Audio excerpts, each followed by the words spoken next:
you want to know how to help a patient without ever addressing pain, that's what we're going to be covering inside this episode. Hi everyone, welcome to the podcast. Welcome all new listeners and welcome back to those who have heard my content in the past. Before I go on to the episode, what is new, what is greater in life? I'll tell you what, there's a lot of moving parts. I have some exciting news coming down the line with sports performance. On the CG Academy, we're right on to the Cash PT Clinical Elevation course. I think we're in Module 4. We're talking about why cash pay patients drop off. We just went through, 3 series on the initial evaluation, 7-point cash pay movement screen, and going through that whole scenario. So if you ask me, what my passion is, it is cash pay patients and helping sports PTs, cash PTs, really dive into a sector that it will be a necessity when we talk about what the future of our profession is, and that Cash PT Clinical Elevation course is everything that I believe in and wholeheartedly feel at the moment. So we have progress on that. Everything's going great. My team at Sports Performance, we're growing. We've got some new things coming up for annual planning, which is fantastic. We have all those moving parts. My family.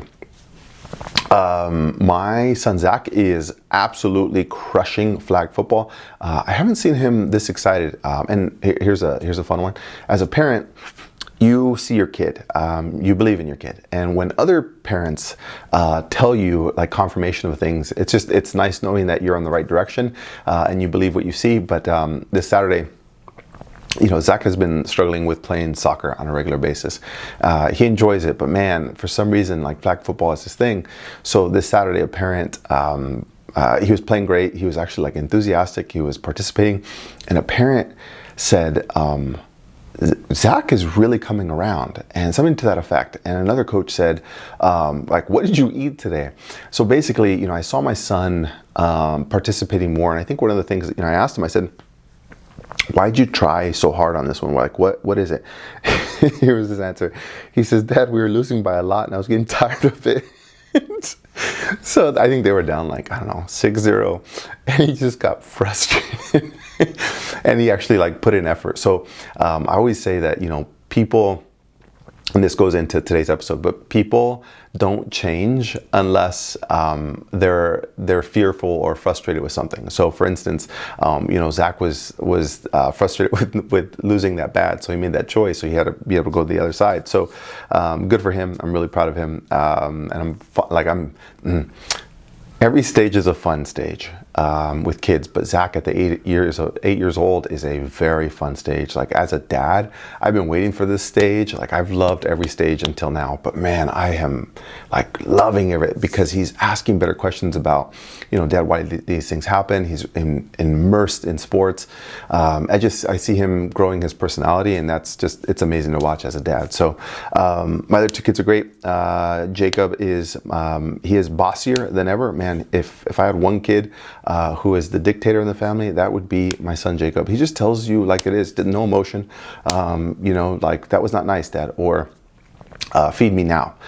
He doesn't really ask, he just tells you what to do. And then my beautiful daughter, she's doing amazing with gymnastics. So those are all the things that are going great in my life, and just truly blessed for it all.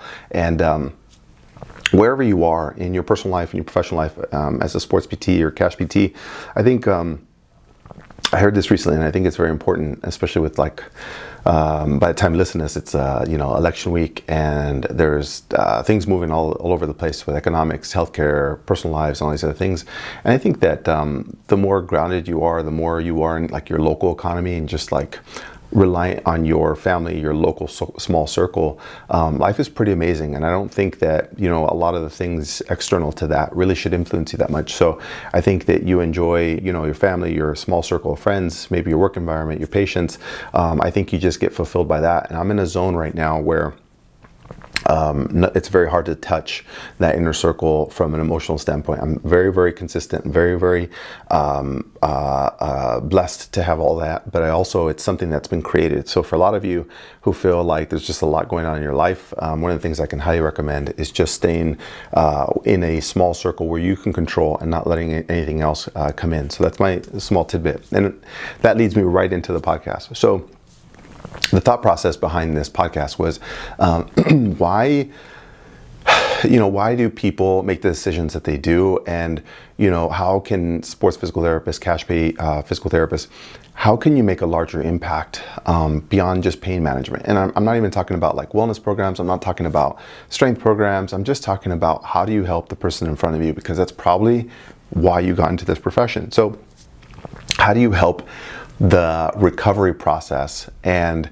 the psychology behind that? And so let me dive into this, right?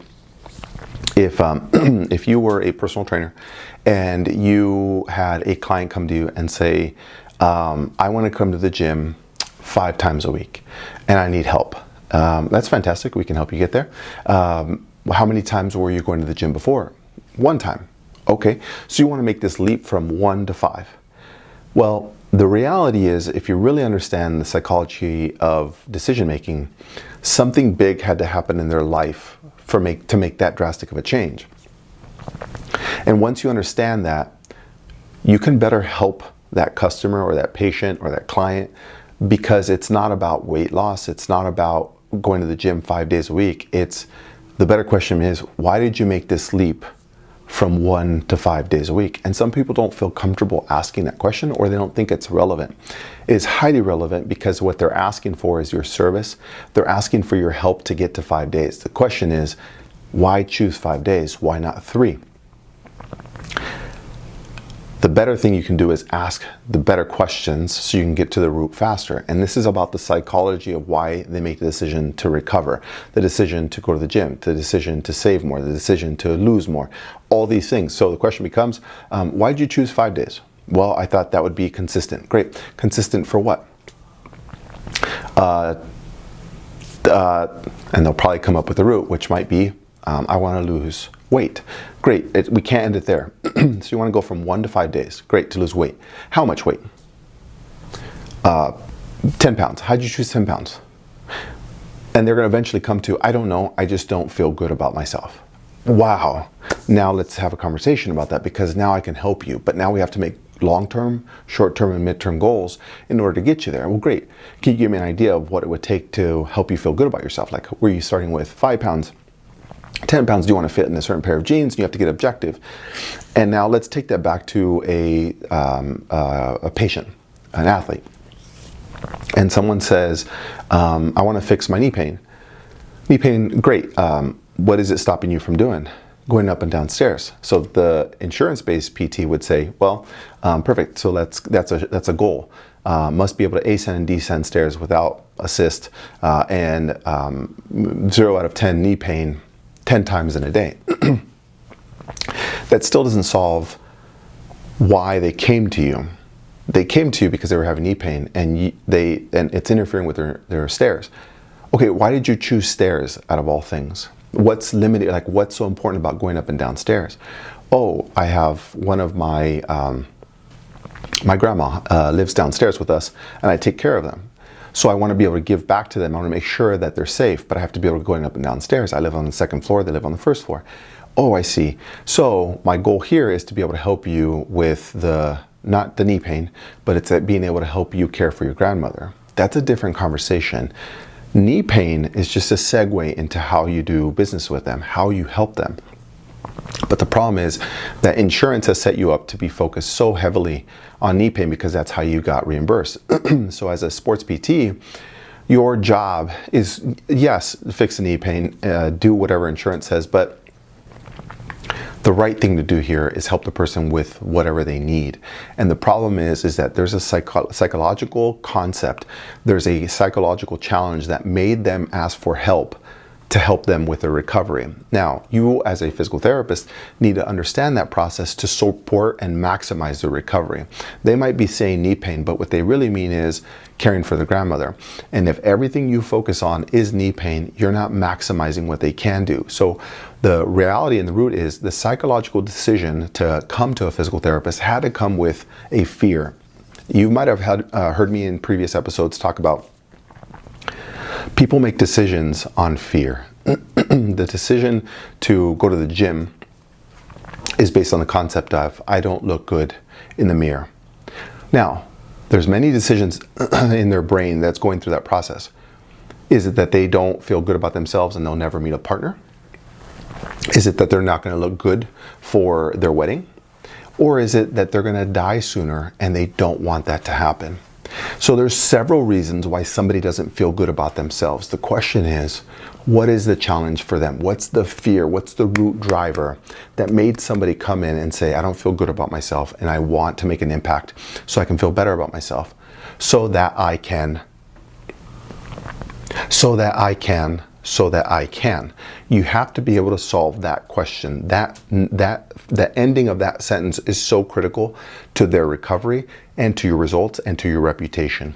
So if you limit it to go up and down stairs, great, add that question, so that you can care for your grandmother. That is a psychology behind decision making. So the question is, what are your patients fearing? What made them go see you? What made them come see you 4 times a week? Why did they go through the ACL surgery at the age of 35? Why did they decide to get their Achilles repaired in their 30s? Why did they have the rotator cuff repair? What is it that made that decision? Because if you understand fear, you understand their deep concern. And that's the psychology of making that decision. So the question is, well, how do you find that out? That's the bigger question. Most physical therapists are afraid to ask that question. They think it's a little too much because insurance has made it superficial. Where I talk about pain, I only talk about pain in this region. I could talk about life, but I don't have enough time.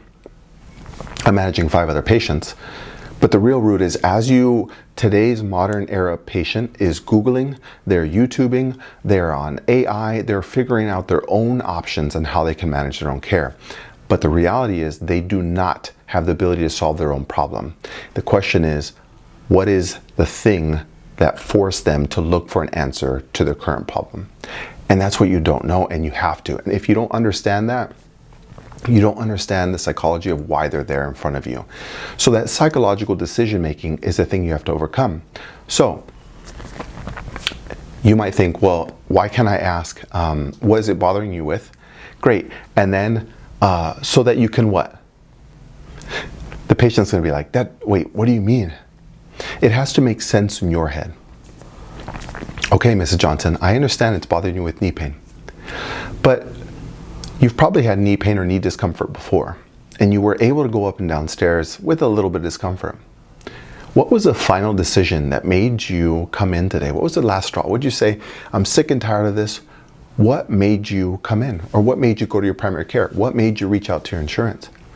You have to dive deep, and there's numerous ways you can do that, numerous questions. But the reality is, even if I give you the best template, the best script, if you don't believe that you're doing this for the right reason, they won't give you the answer. Why? Because you're just reading off of scripts. Why didn't this work? So that you can, what was the last thing that made you, like, they don't feel that. And the reality is, all you're trying to do is help them understand. The best way I can help you is understanding why you made the decision, what in your life was being interfered with, so that way you can be able to do things without discomfort. For some reason, this back pain, this knee pain, this shoulder pain was interfering with your life so much. So what's the thing, the one thing you want to be able to do once you're free from this pain? And once I understand that, I can help you get there. But I can look at your movement, I can look at your strength, I can look at all these factors. None of those things are important, as important as what's the thing you want to be able to accomplish. And then once they say, I'm concerned I won't be able to care for my grandmother and she's going to slip and fall and have a broken hip. I see. That psychology of why they made that decision is so critical to you helping them with that recovery process. Why? Because you get them. You are the only person that has understood that, because that deep thought has been marinating in their head and no one else has gotten there. And that thing has been thought about at night at 9 p.m., 12 p.m., throughout the day, text messages, journaling. No one has been able to get to that. And once you understand that, you can help them faster, because now your intent is pure. All right, Mrs. Johnson, let's go up and down. We're going to start with this stretch. We're going to start with this knee thing. Just remember, it's your grandma. It's your grandma. It's your grandma. Let's go through it. Let's go. And you're not a cheerleader. You're not a motivator. You get what they need. That psychological aspect is so critical, because you can keep them high, because you're the only one who's navigated why they're acting this way, what the real result is that they want. And once you conquer that, that celebration is like tears. Can you imagine? Like, gosh, I would get emotional just thinking about that, because my job is nothing more than helping people function at a higher level, to be more active, to live a better lifestyle. But I can't get to that lifestyle if I don't understand what I'm doing. And that's your job. So the next time you're stuck and you get monotonous and you get in the same knee pain and range of motion and everything else, and you're absolutely sick and fed up with doing the same thing day in, day out, realize your job is bigger. But you have to understand what you're striving for. Your job here is underline the psychological motivator to come to see you, not the external knee pain or the patella or the calf or the dorsiflexion. It's all irrelevant, because they had that before. They had that before they came to see you. So why didn't that limited calf dorsiflexion, weak hip a year ago come see you? What happened? It magically went from a 5 out of 5 to a 4 out of 5 to a 4 plus to a 4 minus. What happened? Life happened to them. And if you can't find out what that life is, your recovery is average. And that's probably why you have people who don't come to see you. And usually the case is they leave by visits. If you're in cash, visits 3 to 5. In your insurance, 6 to 8. Because you were a waste of time. There was no more value you were bringing to them. In order to streamline the recovery process, understand the psychological aspects before that. So ask better questions. It's everything that I've done in my cash pay practice, but also I learned this from doing this in pro sports. It was a time where I wasn't getting the outcomes that I wanted. And I had taken, gosh, by 3 or 4 years in, I had taken over like 20 CEU courses. I was just pumping them out. I had finished residency. I was doing like 20 courses a year. I was putting all my money into becoming the best clinician possible. And I wasn't getting the results. And I was like, I just need more mentorship. And finally, it wasn't one thing. I was just frustrated. And I was talking to coaches, strength coaches. I'm like, why are my athletes not getting better? And the reality was, I just wasn't getting them. Like, yes, they wanted to make more money. These are pro athletes. They wanted to make more money. So if I kept focusing on money, that wasn't the root. The root was feeding the family. It was the byproduct of the more money. So they were concerned that they stretched this calf or they stretched a hamstring and they were going to be play this weekend and they weren't going to have the money they needed to feed their family. That's very different than aspiring to make more money. This athlete, okay, let's get your hamstring so we can get you $100,000 this weekend. That didn't resonate with them. So the psychological challenge of why they're going through the recovery process, they were concerned about something, and that's why they sought my services. So the question is, what are your athletes and your patients concerned about that make them come to see you? That's a deep question you have to ask, and you got to get it phenomenal in 30 seconds, 1 minute, 5 minutes of seeing them and getting to the root fast. And that just comes from good people skills, your ability to build those relationships quickly. Now, if you don't get this, your clinical skills, which you've paid a lot of money for, years, 7, 8, 9, 10 years of education, plus $1,000, $2,000 in annual CEUs, all of that is irrelevant. And that's so frustrating for a physical therapist to acknowledge. Wait, you're telling me that everything I've learned doesn't really matter unless I know what the patient wants. In insurance, Those clinical skills are perfect. Anytime you want to have long-term outcomes for more than 3 months, 6 months, 9 months, or a year, a lifelong relationship with the patient, you're going to have to go beyond just being a clinical specialist. You're going to have to go beyond understanding what a healthcare specialist is, or a healthcare provider, and understanding if you want to help people, it's beyond that. For those of you who know, I got into physical therapy because my grandmother, she had a hip replacement, and we didn't have money, and we didn't have health insurance. And so this was done by the county or a city or whatever it was, and we didn't have any physical therapy. So I had to get on a bus, I didn't have a fax machine, so I had to get on a bus and get some printouts from a local physical therapy company. And I was 13 years old at the moment, and I realized that going through that process, I gave my grandma the life and quality that she really essentially created for me, which was to, teach me how to walk, just be able to give me the quality of life that I had at the time. So for me, full circle was, she was losing her independence. She was losing her ability to care for her grandchild. That was the root. That was the fear. And I get it now, but I didn't get it back then. I just thought like, oh, we're gonna get you walking again. But I realized the reason why she was so concerned is because she couldn't feel she can fulfill her responsibilities as a grandmother, whatever it is around the house, at work, all those things. And once I realized why people make decisions, it helps me get to the root so I can help them faster. And if you think that working on knee joints and back and shoulders is the root, it's only because you've only known insurance. And once you go to pro athletes, once you go to higher caliber people who are more motivated, more educated on why they want to get out of pain, what they're looking for, so frustrated with that model, then you will have to find another resource. And this is that resource. So if you're sick and fed up with that traditional model, you're like, people aren't listening to me, they're not motivated, it's because you're using the same framework, and you have to be able to adapt and get deeper on a psychological level. And that is really makes a difference on a great physical therapist, a phenomenal physical therapist, and an average physical therapist who just sees the same things day in, day out, hates their job, 5 years of boredom, burnout, and they just go through this repetitive cycle, and they only grow because of years experience, not because of outcomes. So if you're looking for that change, that would be it. And if you're looking for more support, like Chris, well, how do I implement this? What would I do? One of the best things I can do is join my upcoming Sports PT Kickstarter.